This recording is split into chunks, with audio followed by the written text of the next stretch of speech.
میرے والدین کی یہ حسرت تھی کہ اللہ ایک بیٹا بھی دے دیتا تو بڑھاپے میں کوئی ان کا دکھ بانٹنے والا ہوتا۔ خدا نے ان کی یہ آرزو پوری کر دی اور ادھیڑ عمری میں بیٹا دے دیا، جس کا نام انہوں نے عمر حیات رکھا۔ ان کا خیال تھا کہ بڑھاپا محفوظ ہو کیا ہے، مگر سب کچھ ہی الٹ ہو گیا۔ عمر حیات کے آنے سے گھر میں اجالے کی بجائے اندھیرا ہو گیا۔ میری ماں نے اس لاڈلے کو بہت پیار دیا، ابا بھی اسے کچھ نہیں کہتے، یوں وہ بچپن سے زد ہو گیا۔ 12 سال کی عمر میں اسکول سے بھاگ نکلا، محلے کے 2 آوارہ لڑکوں کے ہتھے چڑھ گیا جو عمر میں اس سے بڑے تھے۔ انہوں نے اس بھولے بھالے بچے کو ٹریک کر لیا۔ ابا کو فکر لاحق ہو گئی اور وہ بیٹے پر سختی کرنے لگے، مگر ماں آڑے آ جاتی اور عمر حیات کو ہمیشہ بچالی لیتی۔ والد سمجھاتے تو جھگڑنے لگتے ہیں۔ اللہ نے منتوں مرادوں سے یہ نعمت دی ہے اور تم بیٹے کے پیچھے پڑ گئے ہو، نتیجہ یہ نکلا کہ ماں کی عاقبت نااندیشی سے بچے کا کھانا خراب ہو گیا۔ عمر حیات 17 سال کا تھا تو والد صاحب کی وفات ہو گئی، نام نہاد غیرت۔ ان کی وفات کو 2 ماہ بھی نہ ہوئے تھے کہ اس کو جیل ہو گئی۔ ایک رات کسی جوئے کے اڈے پر پولیس کا چھاپا پڑا، میرا بھائی بھی وہاں موجود تھا۔ یوں وہ حوالات چلا گیا، 3 دن تک خبر نہ ہوئی کہ وہ کہاں ہے۔ اماں فکر میں ہلکان تھی کہ نہ جانے اس پر کیا بیتے گی جو گھر کا راستہ بھول گیا۔ کسی نے دروازہ کھٹکھٹایا، یہ محلے کا ایک شریف آدمی تھا جو ابا مرحوم کا دوست تھا۔ اس نے بتایا کہ تمہارا لڑکا حوالات میں ہے، کچھ آوارہ لڑکوں کے ساتھ پکڑا گیا ہے۔ اماں نے تو کلیجہ تھام لیا، اب ہی کسی طور پر عمر کو رہا کرانے کی کچھ تدبیر کرو۔ بہن جی یہ کام میرے بس کا نہیں، تو تم اکبر صاحب کے پاس جا، وہ محلے کے صاحب حیثیت آدمی ہے اور تمہارے مرحوم شوہر کا احترام بھی کرتے تھے، وہ تمہاری مدد کر سکتے ہیں۔ یہ کہہ کر وہ چلے گئے۔ اماں کا تو سکون جاتا رہا، سر پر برکھا ڈال روتی روتی اس دم اکبر صاحب کے گھر تھوڑی شومئی قسمت کے وہ کسی کام سے کراچی گئے تھے۔ یہ آنسو پونچتی گھر آ گئی۔ 3 دن بعد اکبر صاحب کی بیگم نے ملازم لڑکی کو بھجوا کر کہلوایا کہ آ کر بات کر لوں۔ اماں پھر بھاگ گئی۔ اکبر صاحب نے بات سنے، تسلی دی اور تھانے چلے گئے۔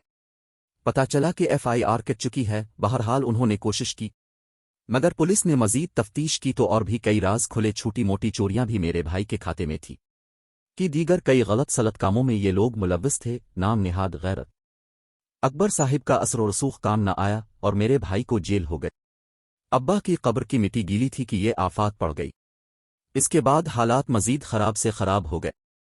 گھر میں ابا ہی کمانے والے تھے، میں نے FA کر لیا تھا۔ امی نے اکبر صاحب کی بیوی سے کہا بیٹا تو جیل چلا گیا، اگر آپ صبور کی کہیں نوکری لگوا دیں گے تو ہمارا چولہا چلتا رہے گا۔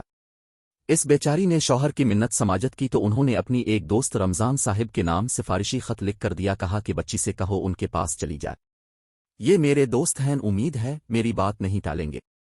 اماں نے خط لا کر مجھے دیا اور میں اگلے دن ہی گھر سے نکل پڑی۔ میں 2 بجے تک ان کے آفس پہنچ گئی۔ یہ والد کی وفات کے بعد میرا گھر سے پہلا قدم تھا۔ آفس بہت شاندار تھا۔ سفارشی خط میں نے چپراسی کے ہاتھ رمضان صاحب کو بھجوایا۔ چند منٹ بعد چپراسی نے آ کر بتایا کہ صاحب نے آپ کو اندر بلایا ہے۔ دھڑکتے دل کے ساتھ میں ان کے کمرے میں پہنچی تو انہوں نے ایک نظر مکھ پر ڈالی اور کہا کہ بیٹھ جائیے۔ میں ان کے سامنے پڑی کرسی پر سہمی سی بیٹھ گئی۔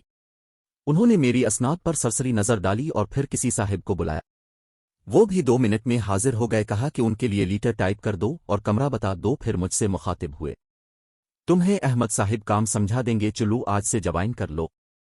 یقین نہیں آ رہا تھا کہ اتنی جلدی ملازمت مل جائے گی۔ اپنی خوش قسمتی پر میں حیران تھی۔ احمد صاحب نے مجھے کمرہ دکھایا اور کہا فی الحال آپ کا کام فائلوں کو درست کر کے رکھنا ہے۔ میں نے کام سمجھ لیا، چاہو تو آج 2 بجے جا سکتی ہوں لیکن کل 4 بجے تک ڈیوٹی دینا ہوگی۔ جی سر، میں نے تو الفاظ کہے اور کرسی پر بیٹھ گئی۔ ذرا دیر بعد بھی چپراسی میرے لیے چائے لے کر آ گیا، کہنے لگا میرا نام ارمان خان ہے، نام نہاد غیرت، میں یہاں 5 سال سے ہوں۔ صاحب بہت اچھے مہربان آدمی ہے مگر لاپرواہی پسند نہیں کرتے۔ کچھ دیر بعد احمد صاحب میرے کمرے میں آئے تو ان کے ہاتھ میں تقرر نامہ تھا، میرے حوالے کیا اور بولے کہ پڑھ کر 2 بجے تک بجوا دیں۔ جاتے میں نے سرسری نظر ڈالی، لیٹر پر ڈالی تو تنخواہ توقع سے بڑھ گئی تھی۔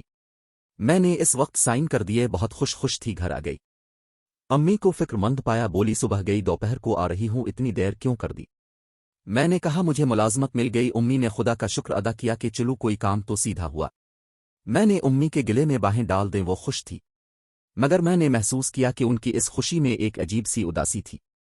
شاید انہیں اپنا بیٹا یاد آ رہا تھا۔ گھر میں صرف ہم خواتین تھیں۔ لے دے کر اکبر صاحب تھے جو 2 ماہ بعد عمر سے ملاقات کے لیے کبھی کبھار اپنے ڈرائیور یا کسی اہلکار کو بھیج دیا کرتے۔ خود وہ بہت کم جاتے تھے، البتہ جیلر سے فون پر عمر کے بارے میں رابطے میں رہتے۔ جب میں نے ڈیوٹی سنبھال لی کمپنی کے مالک کی انات دیکھ کر حیران ہو گئی۔ سوچتی تھی کیا مالک اس قدر مہربان اور اچھے ہو سکتے ہیں۔ ایک دن وہ آفس میں معائنے پر آئے، میں کام میں گم تھی۔ 2 منٹ کمرے میں ٹھہرے اور چلے گئے، ان کے ساتھ احمد صاحب بھی تھے۔ واپس جانے کے بعد انہوں نے مجھے بلایا، میں سمجھی مجھ سے کوئی غلطی ہو گئی۔ ڈرتے ڈرتے ان کے سامنے پیش ہو گئی، وہ تنہا بیٹھے تھے۔ پوچھا مس صبور کام میں کوئی مشکل تو نہیں؟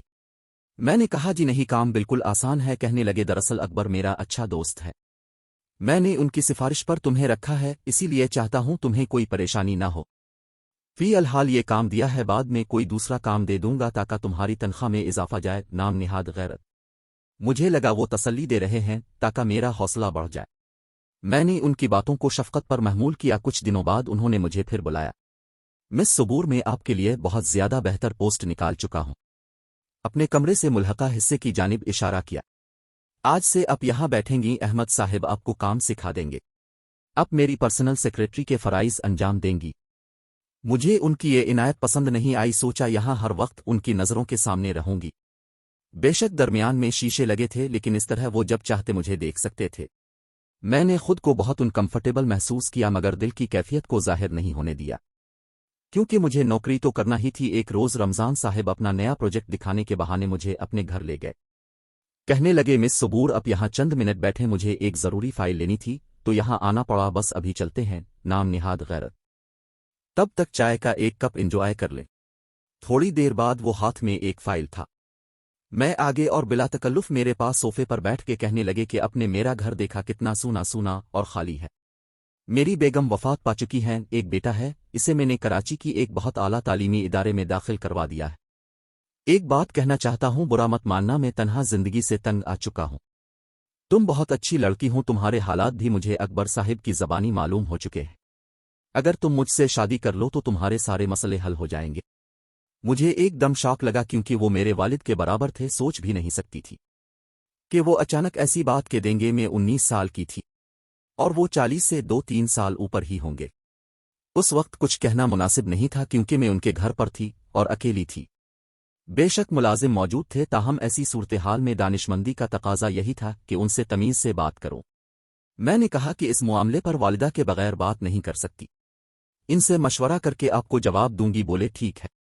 ان سے شادی کسی طور پر مجھے منظور نہیں تھی۔ اگلے دن ڈاک سے استعفیٰ ارسال کر دیا۔ یوں یہ ملازمت چھوٹ گئی۔ سوچتی تھی کہ اگر درمیان میں اکبر صاحب کا حوالہ نہ ہوتا تو ممکن تھا کہ رمضان صاحب کوئی اور بات کر جاتے۔ والدہ کو بتا دیا کہ باس مجھ سے شادی کے آرزو مند ہو گئے تھے۔ میں نے انہیں والد کی طرح ایک شفیق ہستی سمجھا تھا، اب ان کا سامنا کرنا محال ہے۔ امی نے کہا ٹھیک ہے بیٹی، مجھے تمہاری خوشی سے عزیز کچھ نہیں ہے، ٹھیک ہے رزق کہیں اور سے مل جائے گا۔ میں نے اپنی مشکل کا ایک سہیلی سے تذکرہ کیا، اس نے بتایا میری والدہ کے ایک عزیز کو اپنے بچوں کے لیے ایک استانی درکار ہے، پیسے والے لوگ ہیں، معقول پیسے ادا کریں گے، مگر ان کے گھر جا کر 3 گھنٹے ٹیوشن دینا ہوگی اور آمد و رفت کا بندوبست بھی خود کرنا ہوگا، وہ آنے جانے کا کرایہ بھی البتہ دے دیں گے۔ میں یہ ٹیوشن کرنے پر تیار ہوں، کچھ نہ ہونے سے کچھ ہاتھ آنا بہتر ہے، کیونکہ والدہ اور چھوٹی بہن تو گھر چلانے کے لائق نہیں ہے۔ اب میں نے نوکری بھی چھوڑ دی ہے کہ تہنیت اگلے دن مجھے رشتے کے ماموں کے گھر لے گئیں، وہ اچھی ٹیوشن دے رہے تھے۔ شام کے وقت پڑھنے جانا تھا، کیونکہ صبح کے وقت بچے اسکول جاتے تھے۔ میں نے قبول کر لیا، جہاں ان کا گھر تھا وہاں نزدیک ہی بس اسٹینڈ تھا۔ اس سہولت کو غنیمت جانا کہ فی الحال آمدنی کا کوئی ذریعہ تو نکل آئے۔ خاتون خانہ سے بات چیت ہوگی۔ اگلے دن سے میں ٹیوشن پڑھانے جانے لگی۔ ایک دن ٹیوشن پڑھا کر گھر لوٹ رہی تھی کہ مجھے اپنے محلے کا ایک نوجوان عاقب نظر آ گیا۔ وہ موٹر سائیکل پر تھا اور میں بس کے انتظار میں کھڑی تھی۔ وہ خالب دفتر سے اپنے گھر جا رہا تھا۔ نام نہاد غیرت۔ یہ مغرب کا وقت تھا۔ عاقب نے مجھے دیکھا تو موٹر سائیکل قریب روکی اور پوچھا کیا گھر جانے کو یہاں کھڑی ہوں؟ میں نے جواب دیا ہاں۔ کہنے لگا آج اس طرف کچھ ہنگامہ ہو کیا ہے؟ شاید بسوں کی ہڑتال ہے، تم کب تک کھڑی رہو گی؟ اندھیرا ہونے لگا ہے، میرے ساتھ چلو۔ وہ محلے کا شریف لڑکا تھا، میری والدہ کی اس کی والدہ سے دوستی تھی، لہٰذا میں اس کے ساتھ بیٹھ گئی۔ اس نے مجھے گھر کے قریب اتار دیا۔ امی کو بتایا کہ یہ معاملہ ہوا۔ والدہ نے کہا بیٹی کچھ دن پہلے اس کی ماں نے عاقب کے لیے تمہارا رشتہ مانگا ہے۔ میں نے ابھی سوچ بچار میں تھی کہ تم نے یہ بات بتا دی، چلو پھر یہ بھی بتا دو کہ اگر میں عاقب کی ماں کو تمہارے رشتے کے لیے ہاں کہہ دوں تو تمہیں اعتراض تو نہیں ہوگا؟